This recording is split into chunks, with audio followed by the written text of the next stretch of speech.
मराठी नववर्षाच्या स्वागताचा पहिला दिवस म्हणजेच गुढीपाडव्याचा सण पारंपरिक पद्धतीने मोठ्या उत्साहात साजरा केला जातो।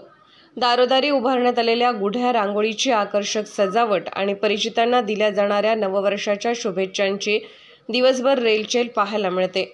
शहरासह जिल्ह्यात पारंपरिक पद्धतीने सण साजरा करण्यात येतो। विशेष म्हणजे कोल्हापुरातील माळकर कुटुंबीय दरवर्षी रीतिरिवाजाप्रमाणे ऐतिहासिक भवानी मंडपाला साखरेच्या माळेचं तोरण बांधतात। गेल्या 4 पिढ्यांपासून भवानी मंडपाला माळकर कुटुंबियांकडून तोरण बांधण्याची परंपरा सुरू आहे।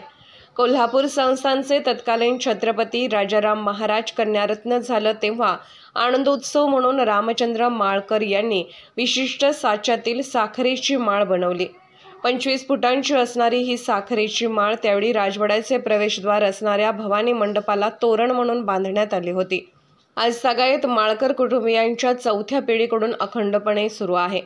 आज परंपरेने सकाळी राज्य नियोजन मंडळाचे कार्यकारी अध्यक्ष श्री राजेश क्षीरसागर यांच्या हस्ते भवानी मंडपाला 25 फुटी साखरेची माळ बांधण्यात आली।